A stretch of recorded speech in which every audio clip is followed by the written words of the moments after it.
right, let me try that again. Good morning, everybody. Welcome to our May 23rd Wellness Coalition meeting. If you haven't done so already, please put your name and title in the chat for us, just so we can make sure our records are clear. Thank you all so much. The first item on our agenda this morning is the approval of our minutes from our April 18th meeting. So I'm going to go ahead and start screen sharing that.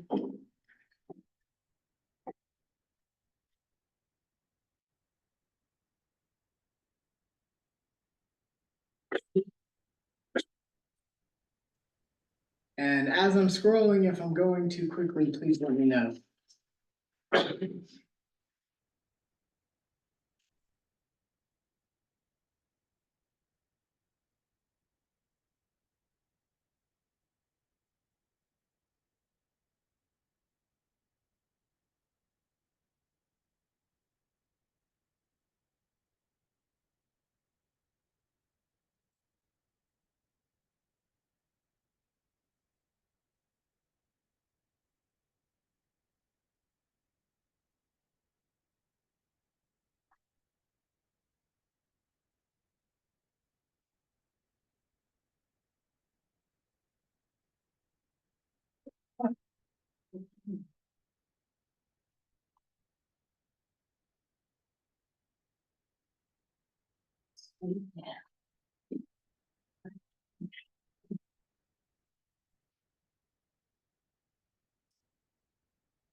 All right, so those were our minutes from the 4/18 meeting. Any questions, concerns, or edits, folks noted in those? I have a question, just, and you might be covering it later, Keenan. Okay. Is the assist class on the 25th and the 26th full? That was in April. Oh, that, That happened. sorry, So, yeah. I'm a month late. Don't worry. So there's sometimes I work on minutes, I'm like, where am I? Where am I? But that happened. Okay, But we are looking for new locations, and just to add, I do have a meeting with the Mecklenburg YMCA team next Wednesday at noon to talk about putting some suicide prevention classes in the YMCA for September. excellent. And assist is on my list. All right, thank you. Hearing no other questions, comments, or edits, may I call for a motion to approve? A motion to approve the minutes from the April 18th meeting. A second. All right, we got an approval in a second. Thank you all.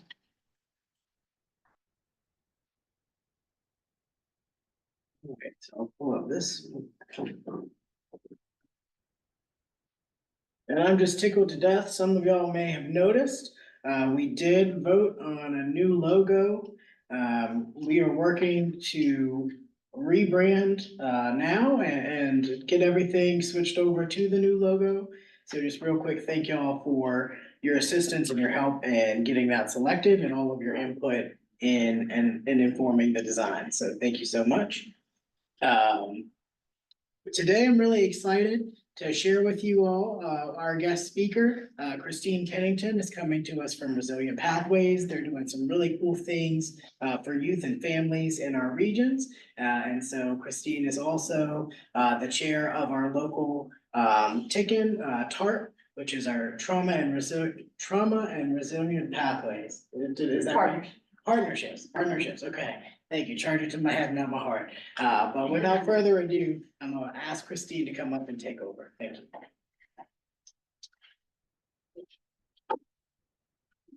I have my back to y'all, but thank you, Liam. Good morning, everyone.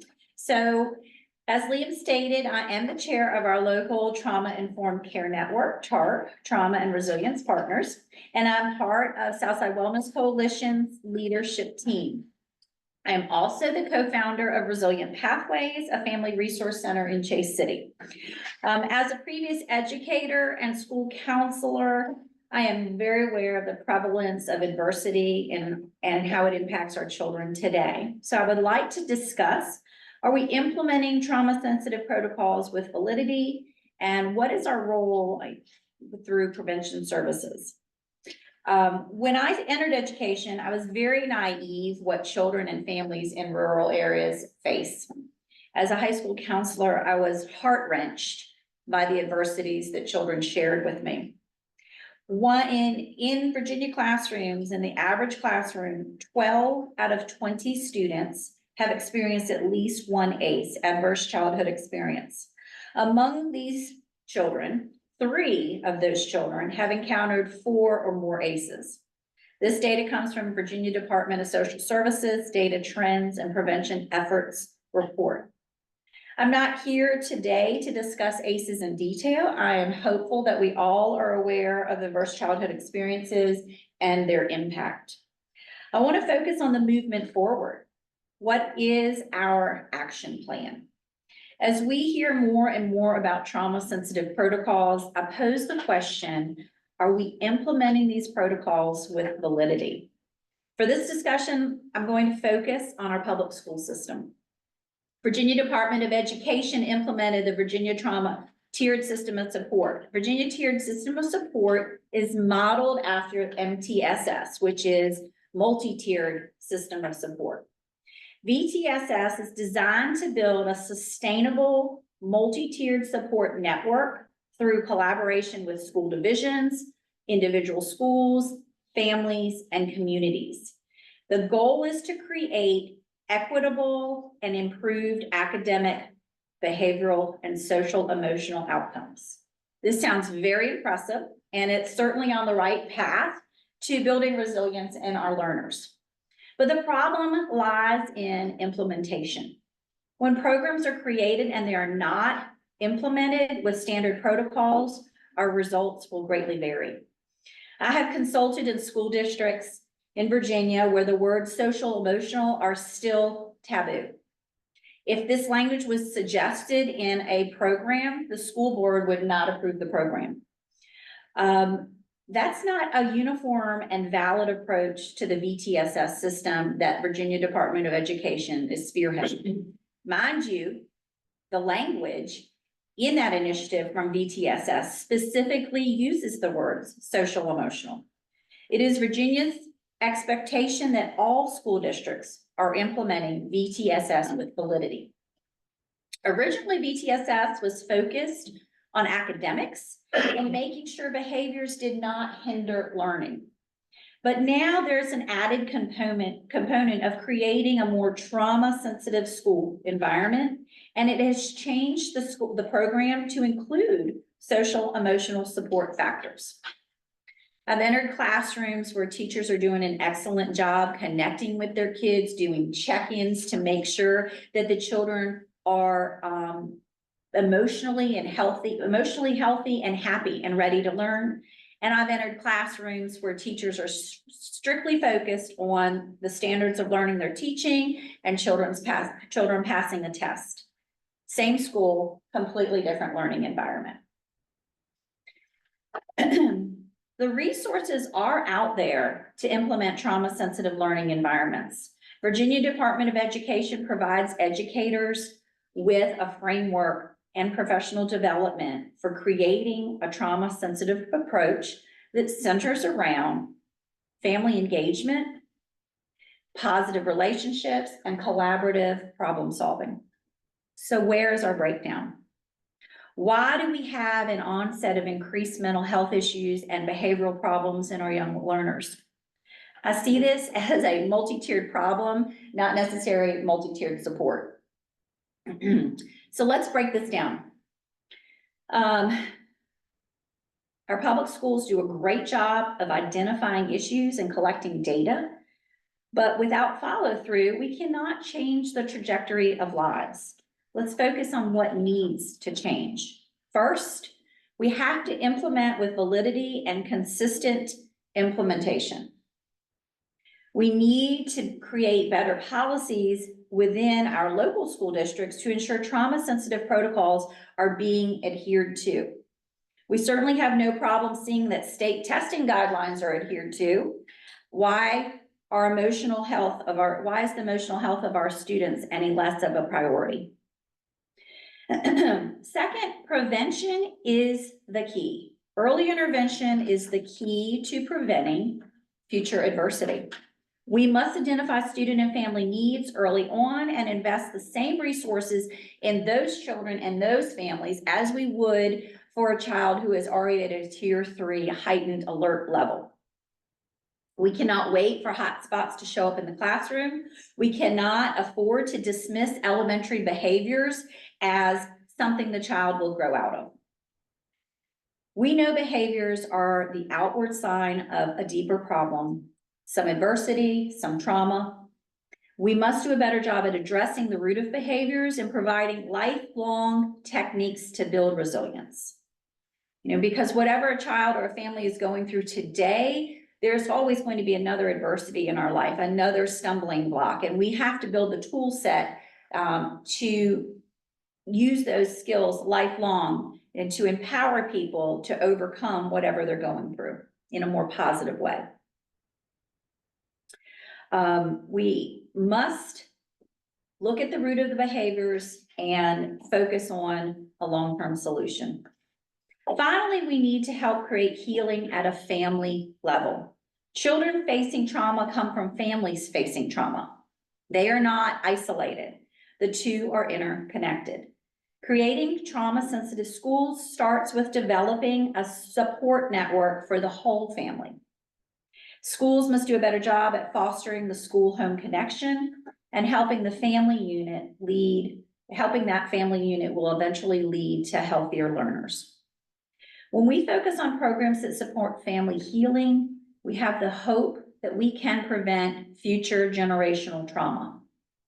So as we sit here today at Southside Wellness Coalition meeting, let's talk about what our role is. Our role is advocacy. As members of a wide range of community organizations, we are in prime positions to create a collaborative approach to developing strong prevention programs. When this starts at a community level, it impacts not only our schools, but the community at large. Our willingness to sit at the table for discussions of how to implement strong prevention programs is the start. It's the first step. But the next step has to be our active participation. Together, we must advocate to increase awareness and destigmatize mental health and emotional support efforts. Change starts with our network fostering trauma-sensitive protocols across all community agencies. I come as a previous educator who branched out away from education because I could start to see the holes within the system. I could see that when children and families were identified as problem families or problem children, that continued to follow them, that we weren't stopping somewhere in our tracks and saying, wait a minute, what is going on here? What is the big picture? What has this child been through? What has this family been through?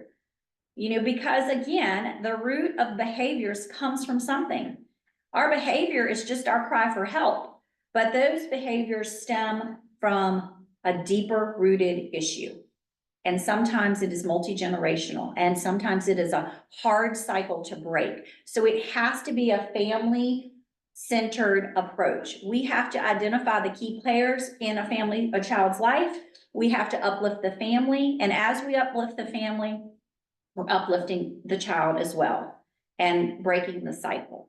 So as I branched out away from education, I co-founded Resilient Pathways, and Resilient Pathways is a family resource center. As I close today, I ask you just to build awareness in our community. A lot of what we do at Resilient Pathways is our heart work. We connect people to agencies already existing in the community. We know someone may need support from social services and may not know how to fill out an application, so we will walk that process through with them. Or someone may need to know where, last week someone came in and he wanted to stop drinking, but didn't have a ride. So we looked at our local AA meetings, we looked at our warm lines, our support systems that we already have in place, and we helped connect that individual. That's the hard work of what we do, because but that is intervention work. We're already intervening in what's happening in people's lives. Prevention starts with us by creating those trauma-sensitive protocols early on and identifying what families are going through and children in our school system are going through. We normalize divorce in our country, but it's never normal for a child to watch a family break apart. Why aren't we intervening right then and there? Why are we waiting for behaviors to develop out of a situation like divorce? So I encourage all of us to do our part, not just to come to a meeting, but to actively engage in a collaborative approach to increasing awareness that we have to have trauma-sensitive protocols and coming together to participate in events across the community with other agencies, partnering together to create a stronger rural Mecklenburg, Halifax, and Brunswick County. Thank you for your time today. No questions? Oh, questions. I'm back. Yes, sir. Dennis, Amy, it's just a quick question. When child suicides or things occur, what is the standard practice that either y'all or what do we do here in Mecklenburg, Halifax? How do we follow up with the families? Who do we send? Who do we? So I think is very individualized. I know at a school level, they're really great at sending supports in from counselors, psychologists into the schools to support students that are going through that. But at a family level, I mean, we do have some great support groups, some grief support groups in the area. And I do think, unfortunately, it's a very prevalent situation that an epidemic. I think Mecklenburg has experienced a lot of loss through by suicide. And I think that's a great question. We do have a starting point of some of the things that we do, but I think like in any loss or death, it's the after hours when all those immediate supports are gone. And what is the best way to handle that? That's the question I have, because it is. Mm-hmm. I'd like this group to start thinking about what is the follow-up? Do we have a hospice chaplain? Do we have a minister that can, weeks later, follow up with a family over the grief, over the other parts? I mean, it's not, immediately there's family and friends. Right. But I will tell you from personal experience that, we've had in our family between my wife's side and my side now to this age, we have now lost 4 children have passed due to suicide before their parents. And that is something I never want to understand. I never want to go through. But again, and I don't consider us that different. We just had a friend of ours here that she lost a grandchild, and, again, we know their kids and stuff, and it's just. Right. And it's, what do you do after that aftermath? And that's what I'm personally trying to figure out, other than continue to call and, offer prayer and stuff.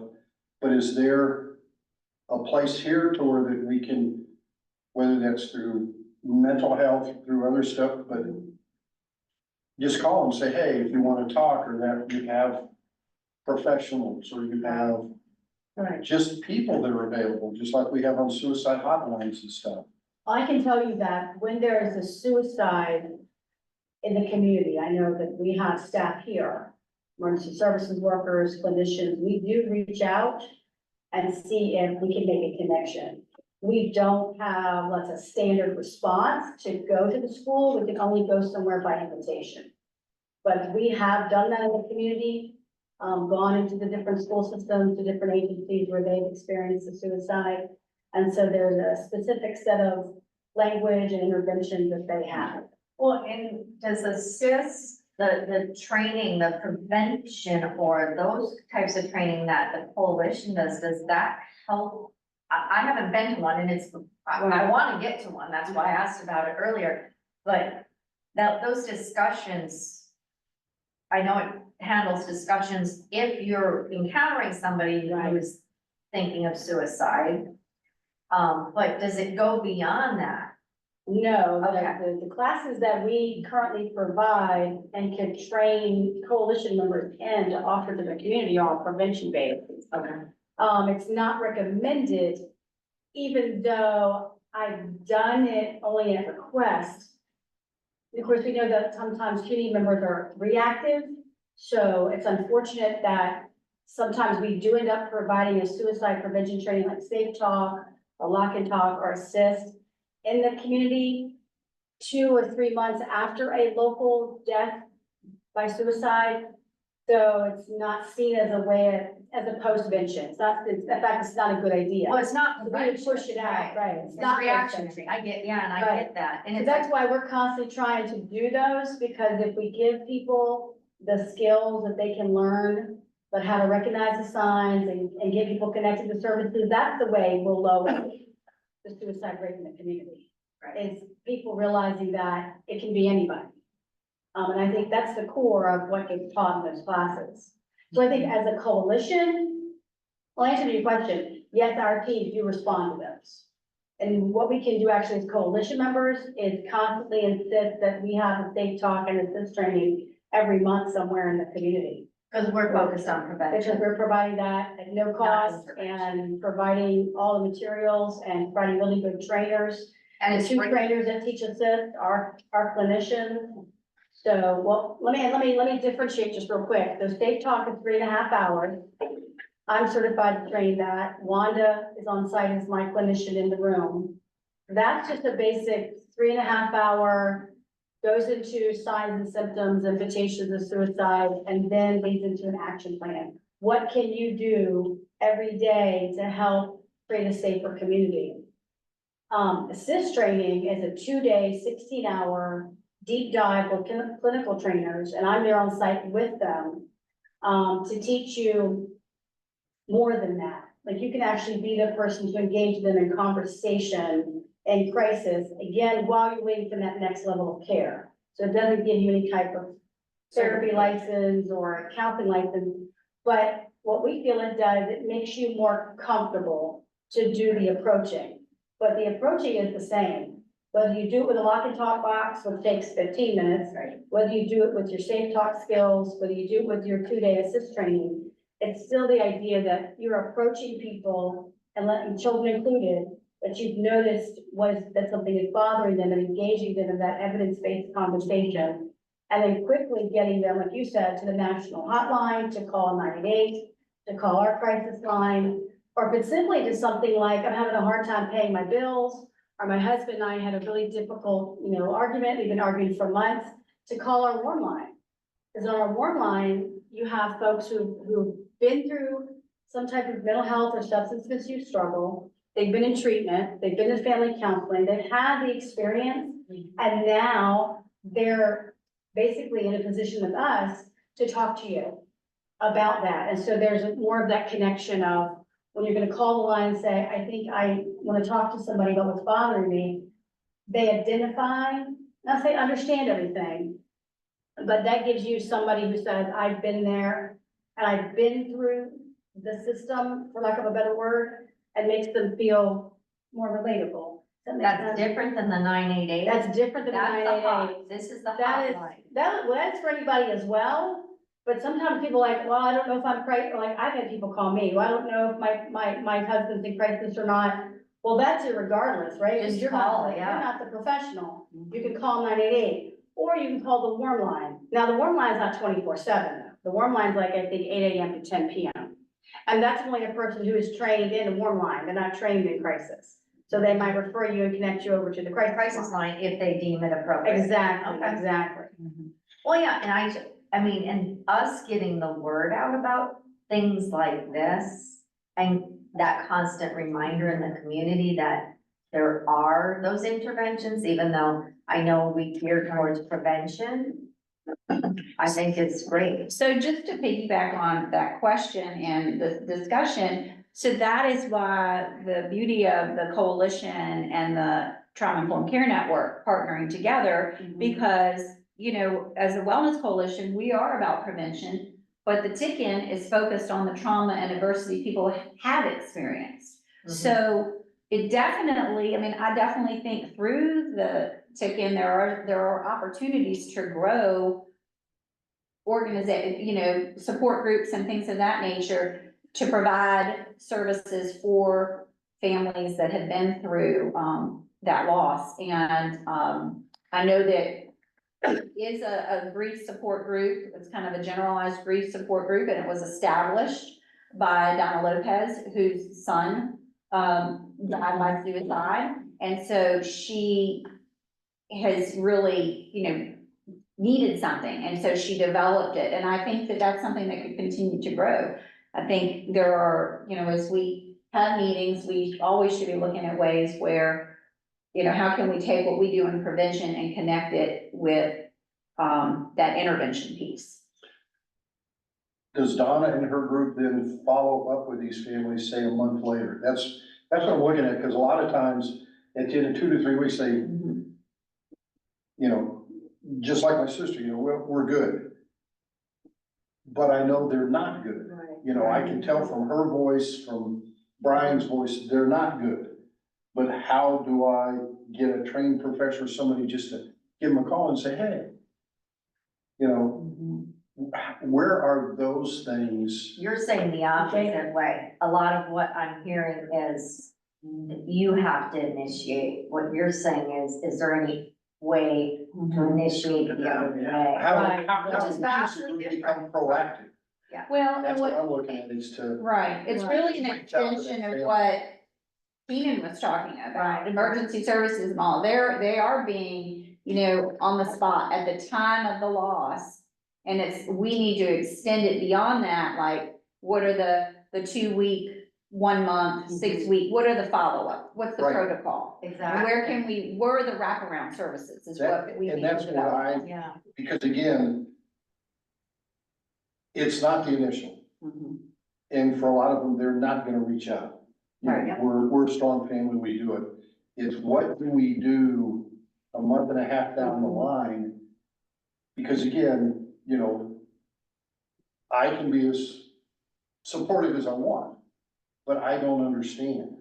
It's almost like they need somebody that's had that same experience that they can really open up with, or at least continue to provide them that opportunity to open up.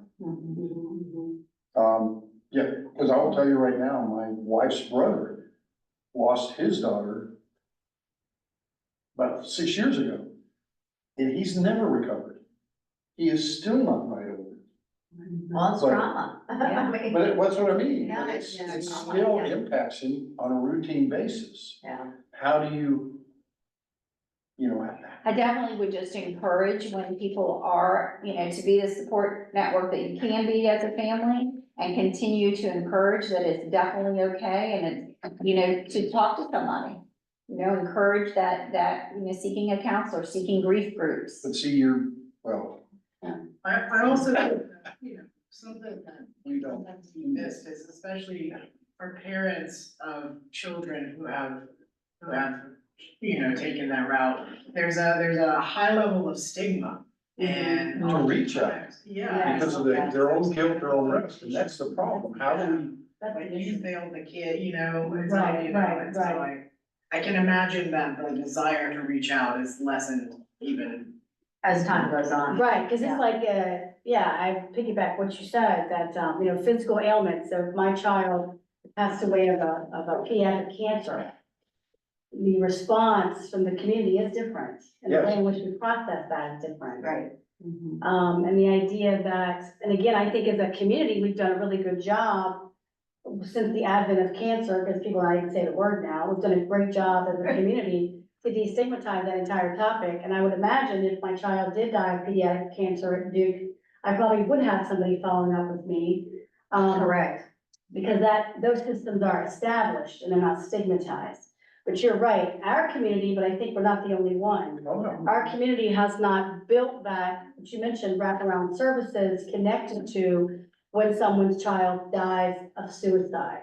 So that's, I think, where it comes up. I think what what I see you're passionate about, what I feel you can do is, like I said, as already said, continue to encourage your family members to reach out, to get into connected to Southside Behavioral Health or any other mental health or counselor in the area. There's many of them on that resource guide. I'll bring some down before you leave. And be talking to someone who's trained and is able to talk with them, help them, support them through that process, and then become trained yourself in these, community-based classes, because you learn a lot about what, even though you feel like you don't understand or don't know really what to do, there's a lot about your body language, the words you use, the constant check-in, that really does, would you not agree, really help people to thrive. So when you might not feel you're doing much, you are doing something. And I'll say, having been a trainer of the suicide prevention classes for almost 6 years now, that your influence will come back. People will then talk to you over time openly about the small conversations that you had with them, that you might have thought, you might even remember, really did resonate with them, to think about ways in which they could lower their stigma. Not necessarily, guarantee you're saving lives but lowering the stigma so there are conversations had when you're not around. And I really feel like, we've been doing that, but you're right, the systems to come together and say, this family took a loss and now all these, they're not there. They're not there. Is there a trauma network, like Waterline or anything, that's been established for people who, they're not like, that they're dealing with this kind of stuff, but they themselves are not, say, in a position where they would say, oh, I'm gonna call a suicide alarm line, or is there anything out there like that that's like, hey, I really just need to talk to somebody? Not that I am aware of. But with a trauma-informed Right. approach is what I'm getting at. Well, I think I'll the have to idea that, I think they are in the process of becoming, Right. I would be surprised if anyone on the 988 line right now with the national rebranding and the new numbers, I would hope that, what are your thoughts? That most or vastly all of them have been trauma-informed trained? But I see what you're saying, not necessarily someone who's considering suicide, someone who's just like, I don't know how to process what I'm going I'm through. overwhelmed. Right, we have, I think that you probably have seen some shifts because of virtual mental health care and the ability, where I don't have to physically walk into a doctor's office.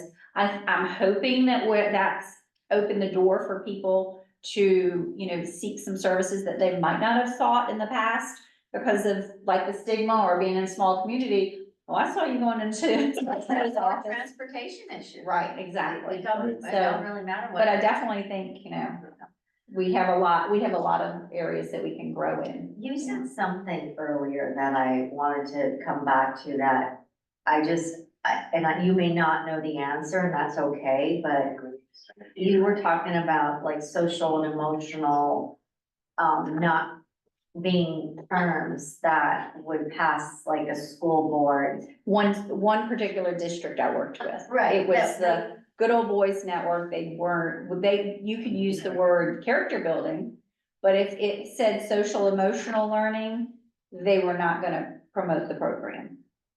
But even though the learnings that the Virginia Department of Education. That's what I'm saying, So is where that do we- it's implementation, it's that trickle down effectiveness. Like if we have a program at state level, there's plenty of people at state level that are gonna come and make sure you administer a state test correctly. Right. And there's not test irregularities, but where it's not trickling down, that we're looking at kids' emotional wellness on the same level. And that, VTSS, that you can go to one school district or even one school within a district, and it's being implemented in a fabulous fashion and Right. giving the right supports, and you can go to another one, just like my example of classrooms, and it's vastly different. And there's no follow-up to ensure that we are doing it effectively. Right. I think we Band-Aid a lot of things in education, and I think until you have buy-in from everyone or a set policy guideline that says this is how we do it, and this is what you're expected to do, until we start to hold people accountable, I think you're gonna see those. Well, I mean, I think when Differences. you start looking at individual classrooms or individual schools, some of it goes back to, I mean, some teachers are great teachers. And they're gonna embrace everything and do what, and some teachers are there, they're not emotionally or Right. socially Right. great. So how are they going to Right. eat with all the training in the world? You're always gonna have that disparity, but you can always try to Right. normalize things. And I think, having been an educator, one of the things we have to get rid of, we're only 5 years on the other side of COVID here coming up, and so, you know, I feel like one of the things that we have to do is we have to stop thinking, one, everything is COVID related. It's connected maybe, but it's not all COVID driven. We've had problems for centuries, for decades. And I think we have to stop as educators thinking, well, I don't have time to wear that hat. I can't put the mama hat on or the counselor hat. You just gotta go into a classroom with the heart to be a good teacher, and being a good teacher is just being a good person. I mean, I don't think we can compartmentalize what we do. We have to, if you're in a classroom with children, you're molding young minds in either a positive or negative way. They're gonna leave your classroom learning information or learning that someone cared. And which one is gonna be more valuable at the end of the day? That they were either stifled and their emotions were, you know, not validated, or they were supported and encouraged. I guarantee the child that is supported and encouraged is going to go on to be more successful academically and in life in general. That's my soapbox. Great soapbox.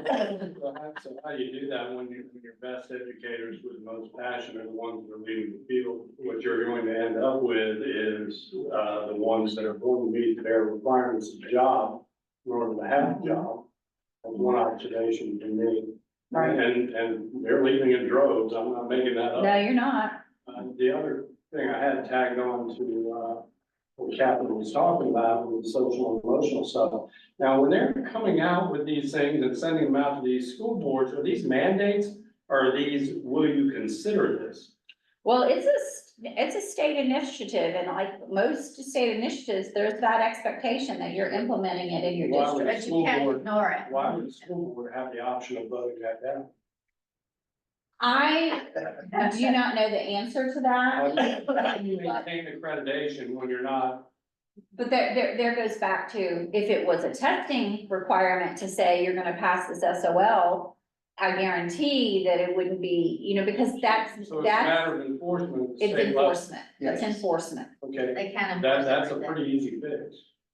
Yeah, if we start to value emotional wellness in our children, and we start to identify Doesn't them. really matter, it doesn't matter what it is, if it is a mandate from the state and it's a state school, it doesn't matter Right. whether it has something to do with children or what kind of dessert they get with their lunch. If it's a mandate, you tell the schools, you follow the mandates or. Right, but it still Look at comes the back to the Brown follow-up versus to the make Morton it's Topeka. being enforced. Just look at them. Yeah, so, How And there's- many school systems around here shut down because they would not integrate? It was a mandate from the federal government to integrate, and instead of integrating, they shut down the school system in Prince Edward for how many years? 10, 12 years? Yep.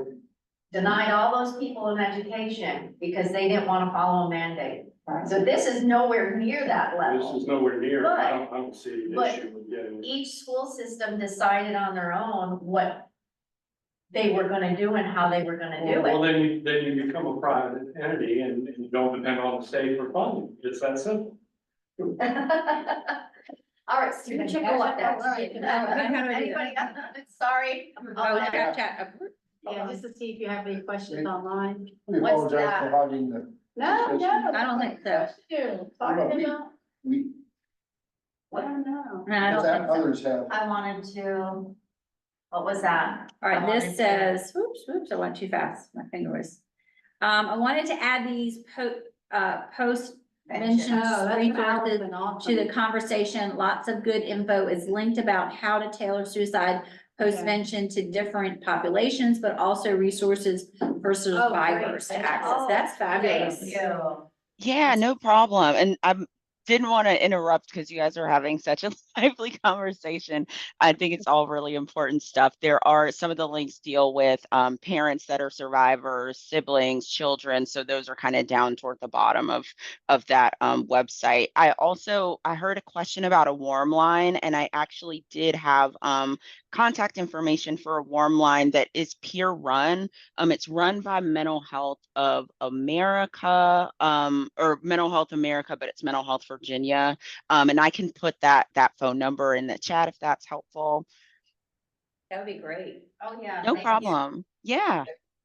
Allison, this is Dennis.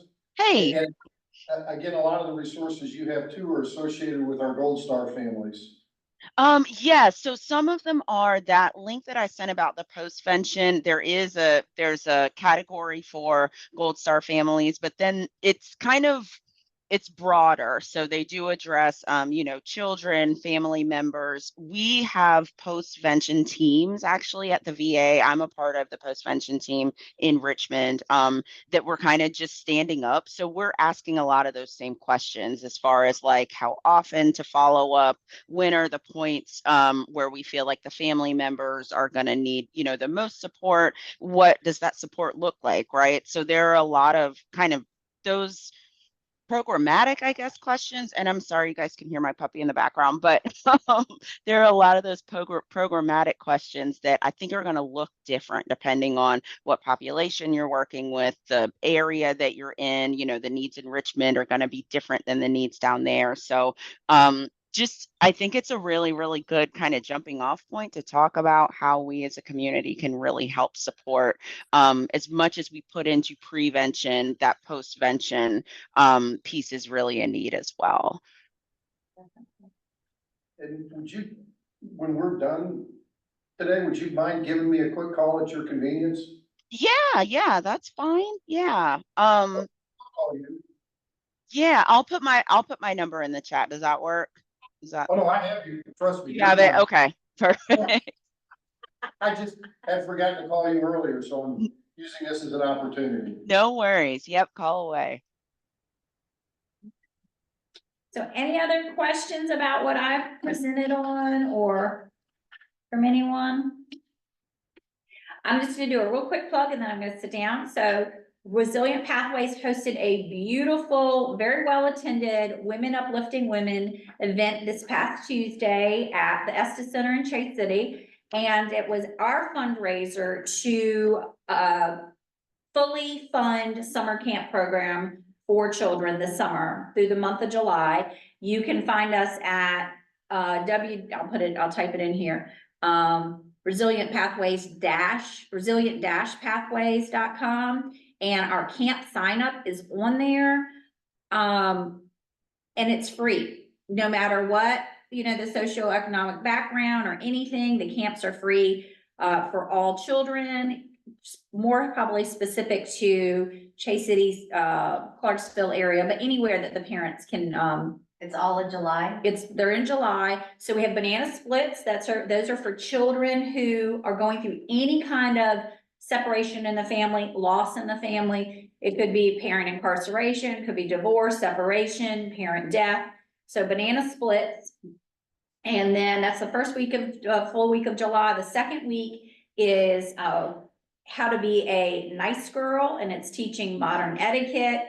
It's teaching self-esteem, how to love your authentic self, how to avoid peer pressure. And then the third week of July, it's Young Men of Distinction. It's the same exact kind of principle, teaching leadership skills, how to, just be comfortable with who you are and, move forward, having a positive vision for the future. It's for 4th through 8th grade students, rising 4th graders through 8th graders. The link is on our website. It's an event on Resilient Pathways on Facebook, but it is free. So we are just trying to get the word out and build our camp up. So thank you for your time today. Thank you. Thank you. Thank you. Now, sugar. So if they're going into 9th grade, they're not eligible. Yeah, 4th through 8th, okay. Yeah, leaving 3rd grade, leaving 2nd. All right, Okay. thank you so much, Christine, for that presentation. And y'all forgive me, I was so excited to hear Christine's presentation, then I'll hop right over introductions.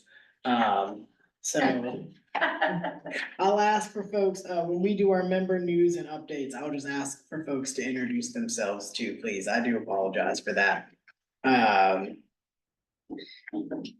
So here, ooh, let me pull that down. Okay. At this time, I'll open it up to the leadership team. So I think Keenan, Christine, and myself, for any updates, I'll pass it to you all first. Introduce yourself, please. Oh, I'm sorry. I'm Keenan Tyner Smith. I'm the prevention director here at Southside Behavioral Health and on the leadership team of the coalition. The only thing that I want everyone to talk about today, if possible, is to let me have feedback on, under the training announcements, as to, who would like to go to the, resiliency conference in Roanoke in June, and the Sokovia Summit in Roanoke in October.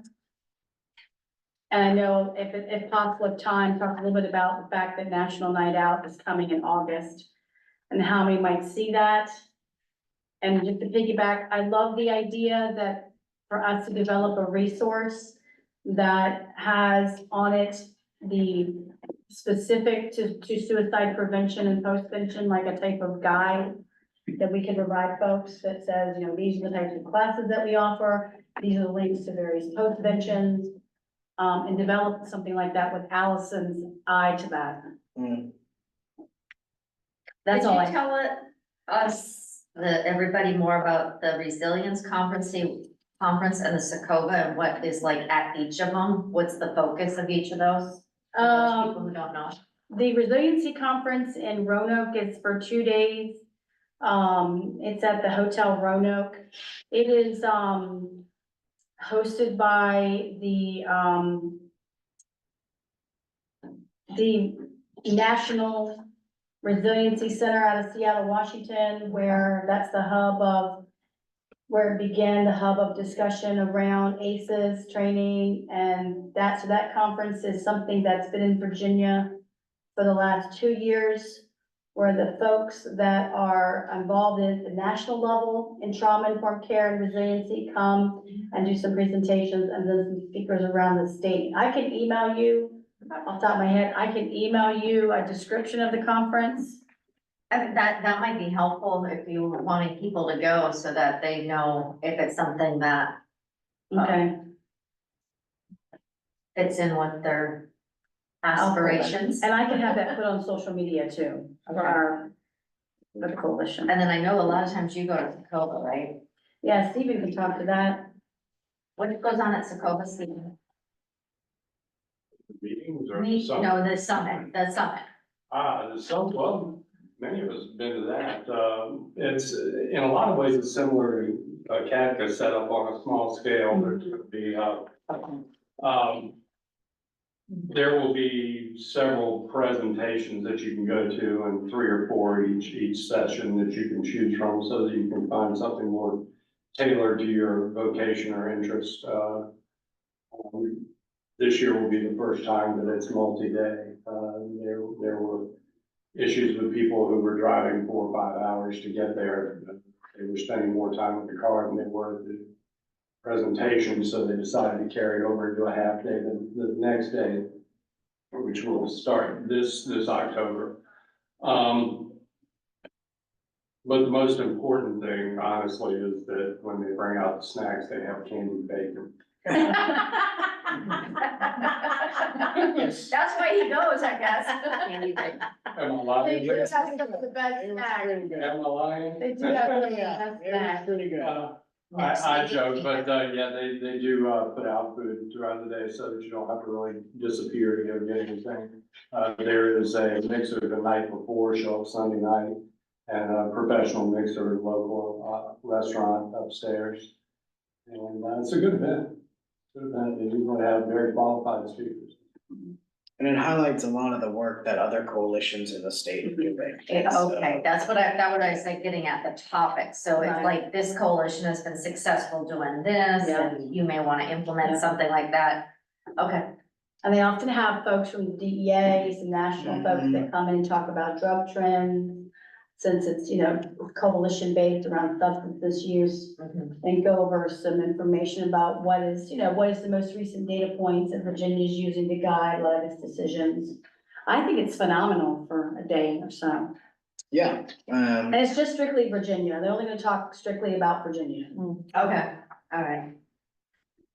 and yeah, last I saw, we were on the list of, by we, I mean Southside Behavioral and the We Stand Together, to talk about that work at the Sakova conference, so. Yeah, I just wrote that down and emailed you about that. Travis hasn't let me know anything, so. Oh, I think that was a done deal. I mean, it's on the list, Oh, I think it alright. is a done deal, but I don't know Yeah. how long we have, I don't know any of that information, so. Is it gonna be one of the sessions? I think so, but I don't know if it's gonna be one of their flash sessions or if it's gonna be the longer ones. Oh, Flash. I need to reach out. We need to do like an email Do between you, you do and I. you still have last year's, setup as far as, the timeline on each of the presentations? If you look at that, you'll probably figure out, I would imagine it's gonna be similar. Whether it's first or second day may matter as well, because that second day, you're trying to bang people out because they want to be done by noon. What's the Flash session? I'm sorry, I don't follow that language. At the last, summit planning meeting, they were talking about doing some of the full longer sessions, but then having some like flash or rapid sessions that are like 45 minutes to an hour. versus- Just a shorter time frame. Okay. Well, a Well, lot that of makes sense, because people lose attention.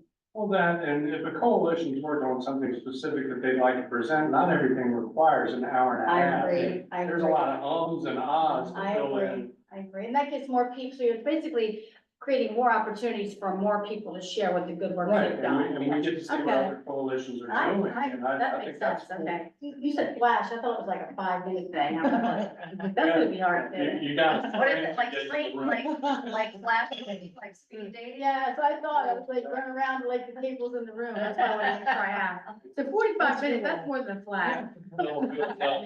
You get up from Liam's desk and run over to the one over there. Yeah. Okay. All right, That's all I had. okay. Christine, anything from the leadership slide? No, I'll wait for the chart. Okay. My updates are, we're still working, on the We Stand Together Summit. We're in the early stages of planning, but are planning that for October.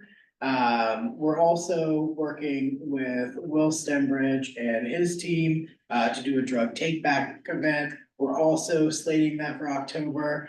And then the newest update on our side is we are discussing, and this again is still in the very early stages, so discussing an in-person potentially meeting for August and partnering with a local community partner to do back to school backpacks and meals for families for our August coalition meeting. So again, very early in the works, we'll have more information to come.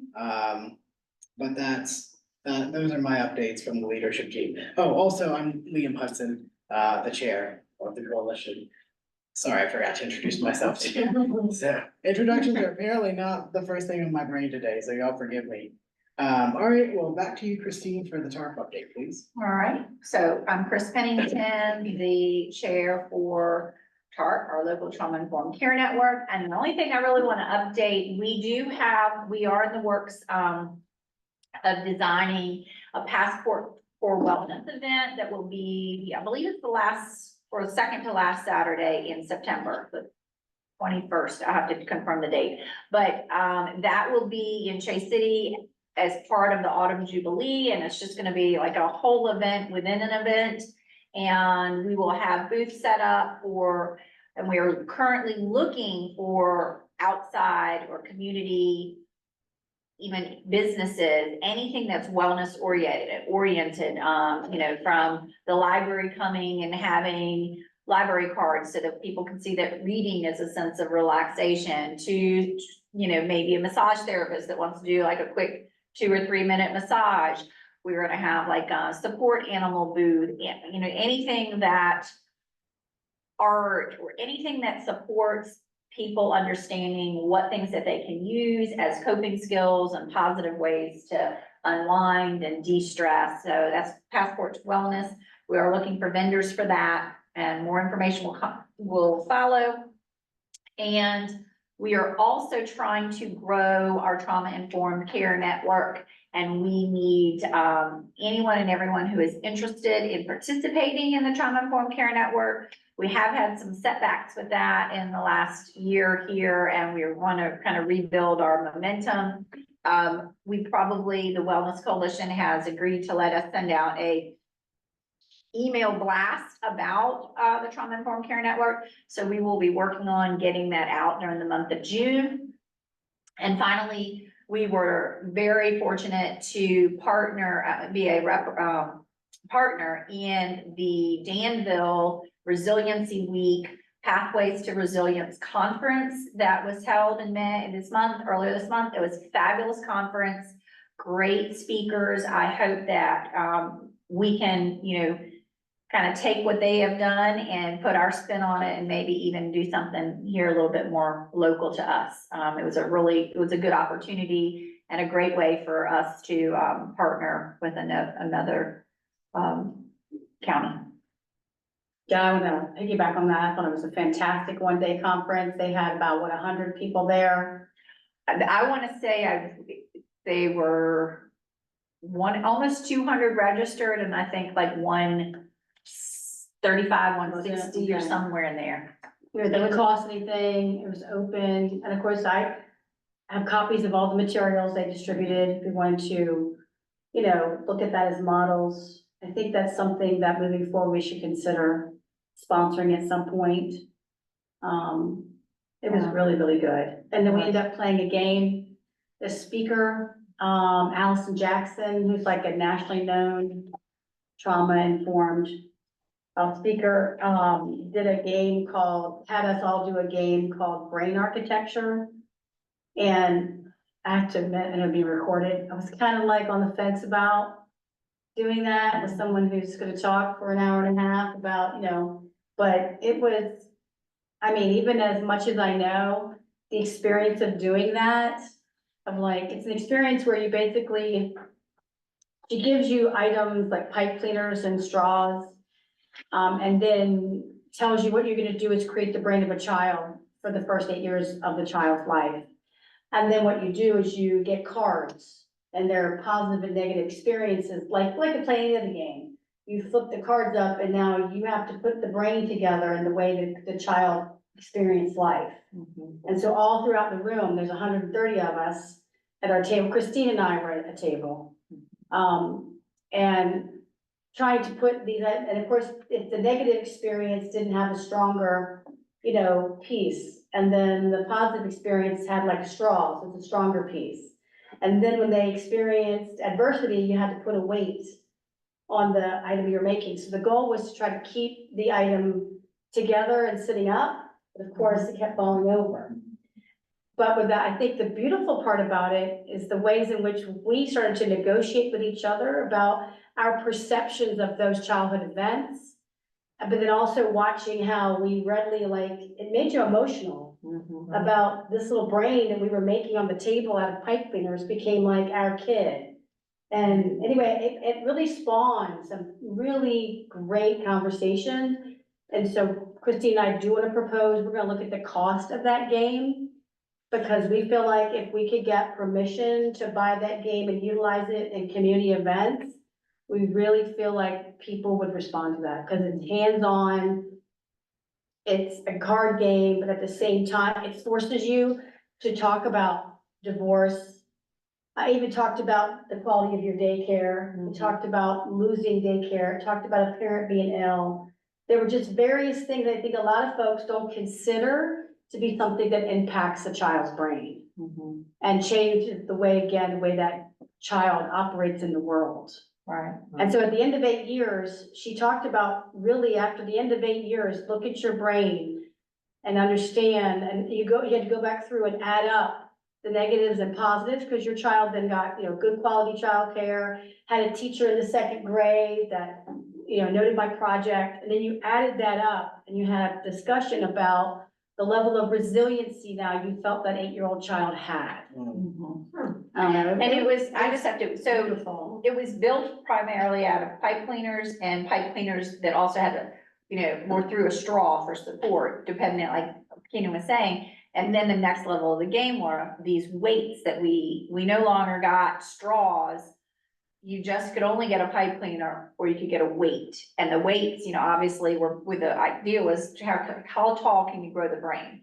And the weights were to pull this brain down. And what was so funny, they're like, the weights have to be at the top. And Keenan and I did not touch our weights, and then it was at all. We put them where we were supposed to.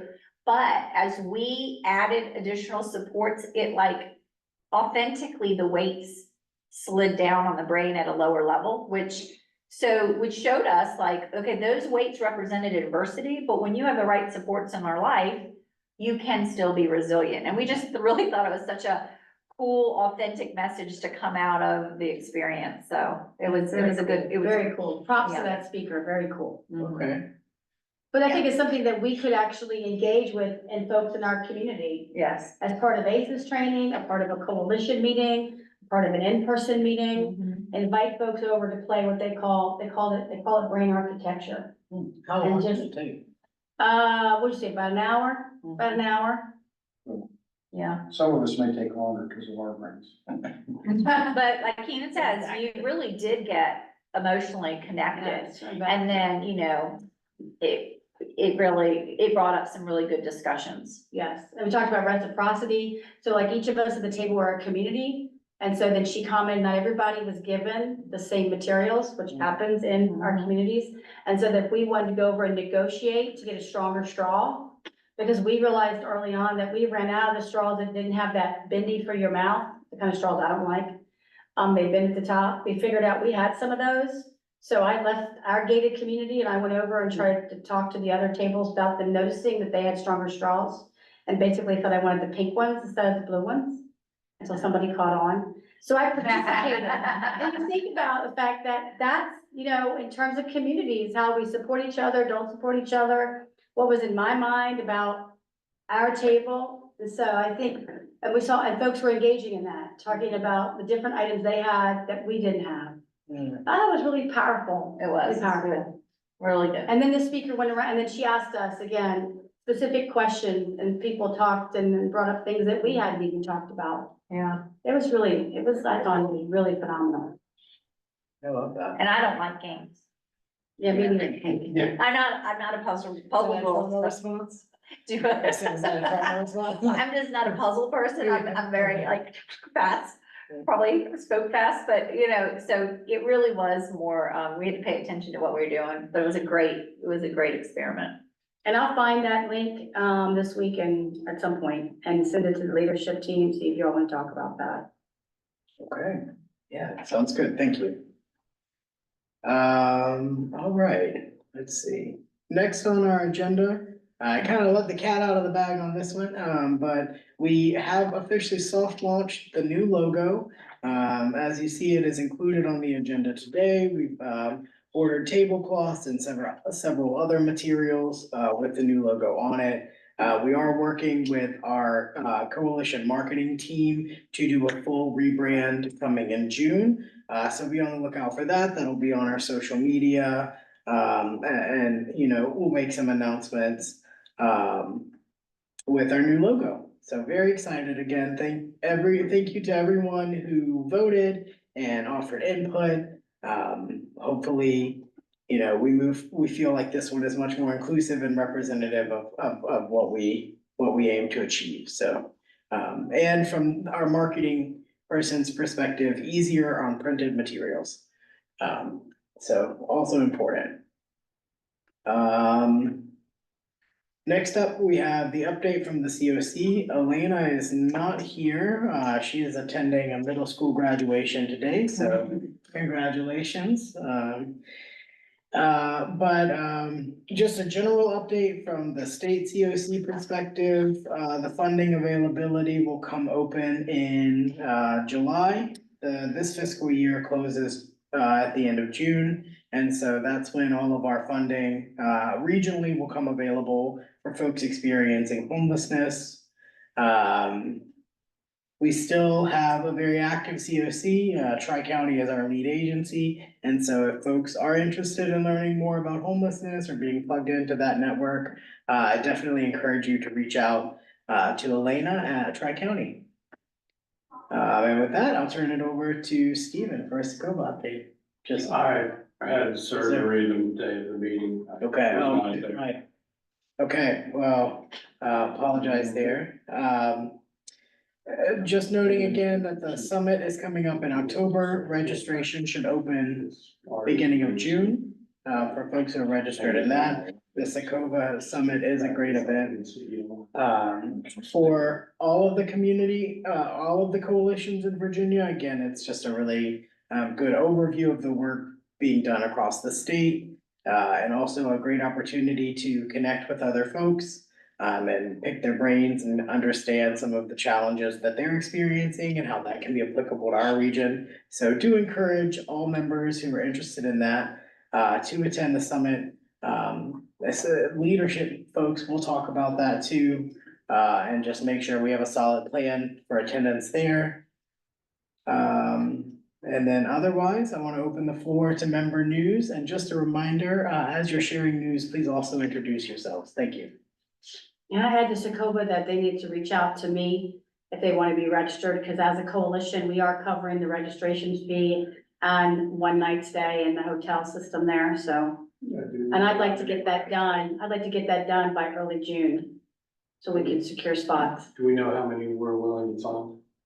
No, Liam and I haven't discussed that. They said like 4 or 5 Yeah. previously. I'd like to go, Okay, what? you know, if there's somebody that has not been, then, Okay, you know, all right.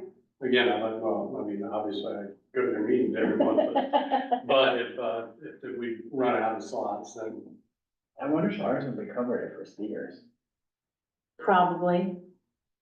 That's something we follow up with him, because if that's the case, we go ahead and do that. Yeah, okay. Anybody else currently on the meeting want to put their name on the list? Okay, well, if it changes, no big deal. Anybody in the chat box? They want to, I can start moving that forward. I don't see anyone. I'll go ahead and, request permission for a team of, you said 4 or 5, plus you and I for the presentation. Mhm. And I'll loop you into an email with Travis. All right, good. All right, and then we'll start moving that forward, get everybody right. As I think registration opened, did it not at the last meeting? I was not. Oh, that's right, that's right. I'm sorry. Their newsletter came out like a couple days ago. I need to look back at it. I thought it was on their registration had opened up. Oh, see, I thought it was opening beginning of June, but maybe they got it open. Okay, well, I might have dreamed it. I don't know. Okay, okay, yeah, we'll verify. I know I remember seeing this Sakova newsletter. I took off a couple of days. I was just shoveled. What was a bad idea? The last I was aware of, it was not open yet, but it may be. It's a retraining party, did you? Right. Okay, I'll check on that and I'll get with you about getting our list together and reaching out to folks. Okay. All right, member news, sorry. That's all right. Catherine, did this? I got one thing. I'm Catherine Maloney. I'm with Tri-County Community Action Agency. I'm an ex-leadership person. So we are doing a big event in Halifax for Halifax County residents. It's called Rock the Block, and it's a family event. Games, all kinds of things for the kids to do. There will be free shopping for people in need. It'll be a day at Constitution Square right there in South Boston. It's on June 8th. And I believe it's from 10 a.m. to 2 or 3 p.m. I think 3 p.m. So it's a fun day. There'll be food and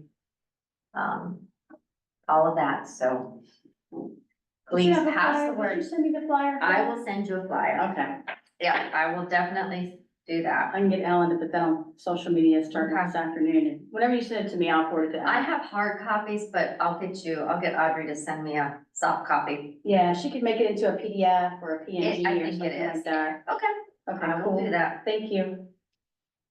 Okay. Dennis, any? Yes, I guess I had volunteered to check on some transportation for the local area. We do not have present a council of ministers, because that was my first reach out to see school, to see church buses, things of that ilk that may be available during weekdays. But they are working on one, so I will continue to press that. The school, Mecklenburg County, they are going to have some buses available. So at least if we need something immediately, I will be meeting with them on the 30th of May. So we'll see how that works out. The 19th of May was when we were supposed to have our Day at the Lake, which is for families with special needs. We had to cancel that, and hopefully anybody that had reached out to me, I put in the email, we're going to move it. We're not sure what the date is, but again, those organizations are getting together to figure out what is a good date for them. Our next veterans, disabled vets on the lake is going to be 12 June. We had scheduled it for 19 June, but it was, approached to me by a couple of the VAs that 19 June, Juneteenth is a national holiday. So of course, they will not be doing events themselves. So we've moved that to 12 June, particularly with the heat that has come on, because they have temperature restrictions that they can't go out. That's normally why we don't do anything in July and August. But so right now, 12 June. So anybody that would like to come out is welcome. We have expanded to where that now we are including 2 veteran support centers out of Granville County and Butler. So we not only include the 3 VA systems, but we're now adding additional opportunities for local disabled vets that are in support centers in your own organizations. If you have veterans in your own organizations that could use a day on the lake, or again, recreational therapy is a great thing. There's no fishing license required. We just need numbers. And the same thing, if you have children or families with children with disabilities, let us know. We'll get you in touch with whether it's muscular dystrophy, CP, those organizations. 1 for support, 2, let us know the same thing. We would love to have y'all at these events. It's great for the kids. It's even better for the families because they know they are not alone. That's the hardest part, is we tend to do so much by virtual. We need to figure out ways that we get these people together, because the networking makes a huge difference. It really gets rid of a lot of stigmas, which that's part of our problem with vets. They don't want to say they need help, but you get them together in an open forum and they themselves will reach out to each other and find out when things happen. So that's all I've got. Thank you very much. Can you tell us where the event is on June 12th? The one in June 12th will be at Island Creek, Okay. which is across the water. It's still in Virginia, but you're gonna have to go into North Carolina to then drive back up Townsville, that area. I know the area. Yes, to get to Ivy Hill, Island Creek, any of those, you've gotta go to North Carolina first. But you have. Take a left back north. And that's the one for vets? That's the one for vets. That's The when you have children's- your April 17th then. Right. Yes, and now the ones for the children is always at Palmer Point. Because Palmer Springs will bring their fire department for the kids for stuff. If anybody wants details, please contact me. We will have usually 3 law enforcement boats, if anybody's worried about safety. Coast Guard, Virginia Game and Fisheries, and the Corps all show up with their law enforcement boats. They go outside the kids with their canoes and kayaks and literally leave their lights on. So not a single other boater is ever gonna get anywhere near these children or on the lake. We also bring pontoon boats, just like we do with the vets, that'll take wheelchairs. So children in wheelchairs, everybody else is allowed boat rides. We take them out. There's free ice cream for the kids. The sheriff's department either has a working dog or something also. The Corps of Engineers has coloring books. Every child is outfitted personally by the Corps and the Coast Guard with a life vest. So it is all done to make sure every parent is relaxed. Everything is taken care of them. which is always a good thing. And the date on the Palmer Point was? It had been 19 May. But The now, weather forced it, so we're moving it, haven't been rescheduled yet. okay, As soon as I get it, I will get it. Again, Keenan is my point of contact. I will get it to her. You'll let her know, and then she will forward it to you. And June 12th, the time for that is? It will be 10 o'clock to 2 o'clock. Okay. Lunches are served at about 1 o'clock, 1,300 for you military types. Allison, you know you are always invited. We expect you to come down here with Sean and them one time. Just ride the bus with everybody else. Yeah, that would be great. That would be awesome. Please do. We need to have a chat anyway. And that you said it's June 12th at Island Creek. And if I wanted, because I want to include it, I'm going to send out like an email blast to my coalition contacts tomorrow. Would you Okay. want me to put you as like the point of contact if people want to sign up or more details? Yes, and you Okay. should, all the emails that I send out to Keyshawn and the other VAs, Mhm. and you should also be there. You gave me, was it Catherine Faust, who were? Yeah, Katie and Tony. Yep. Yes. I have, they are also on the emails. Okay, perfect. And if you find out you don't get one, just, throw a dart at me. Will do.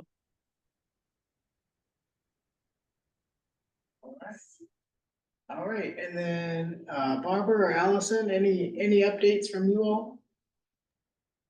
Yeah, actually, I had just a brief update. I know when we talked last time, we reviewed the data from the needs assessment. We had a really robust conversation about transportation and a lot of the barriers that veterans and just community members face in the area in terms of getting back and forth to their appointments. I did follow up with the DAV in Richmond. They used to run a van, like a shuttle van that would take veterans to their appointments at Richmond.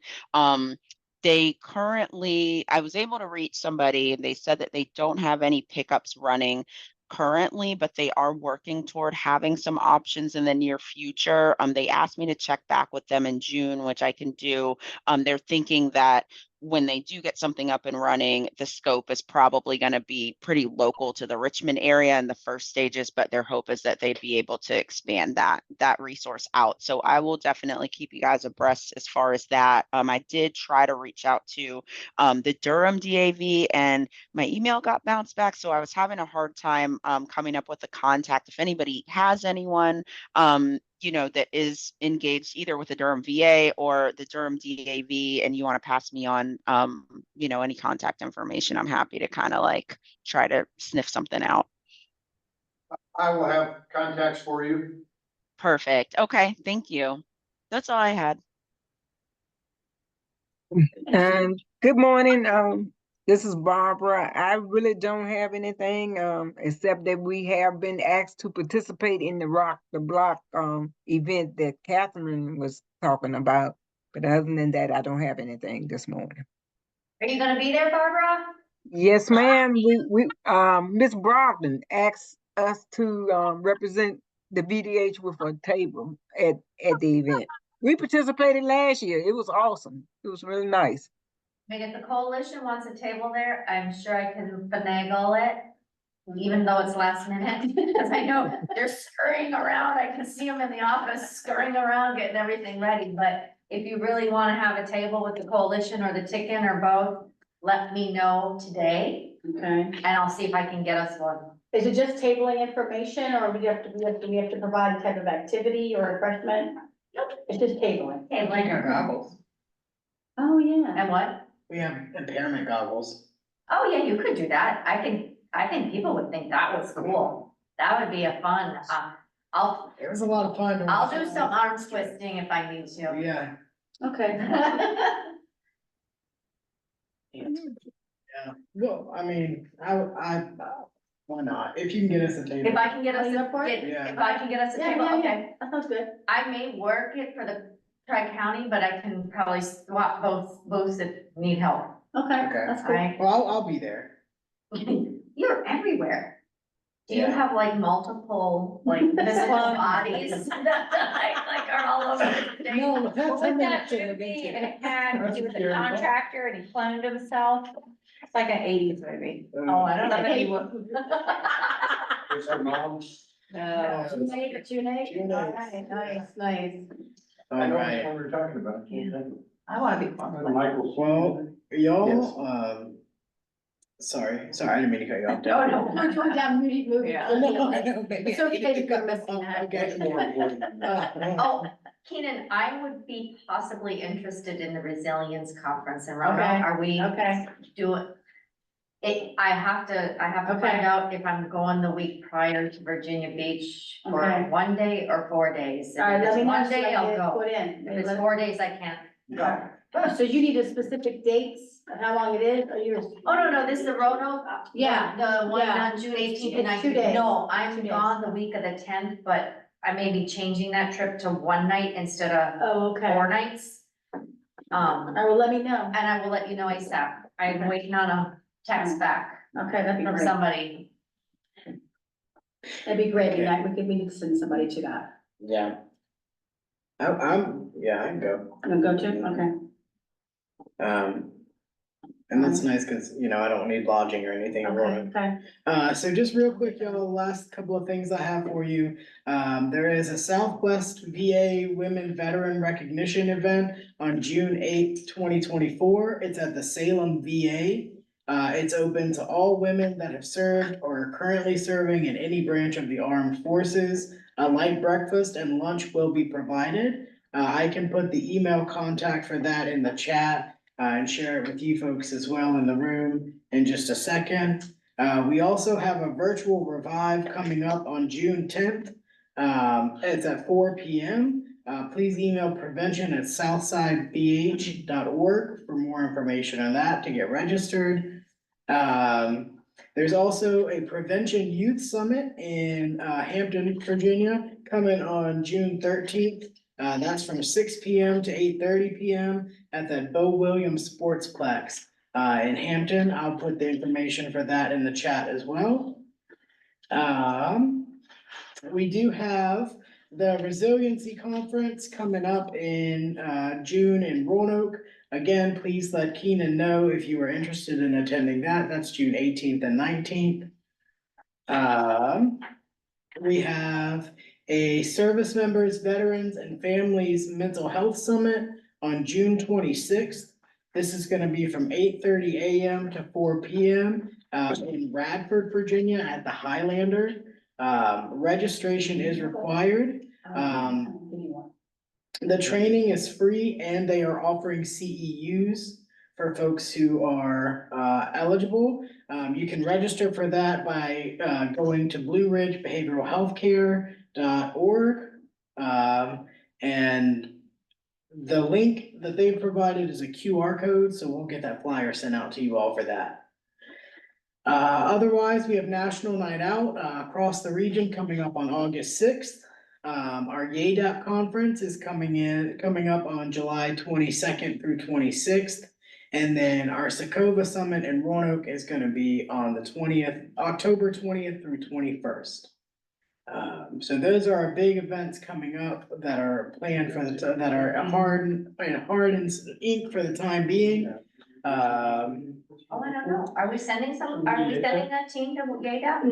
No, we had a phenomenal time at the Lunch and Learn with Mecklenburg. We had 30 students that came from all the different systems.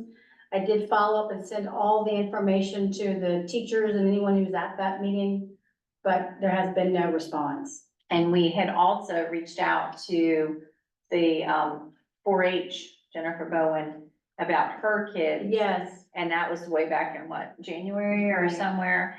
And she said she would connect back with us if there was any level of interest, and we Right. didn't receive anything. and that's why I brought the Hampton Road event. If anyone was interested in the coalition and attending that, we could support them traveling to that.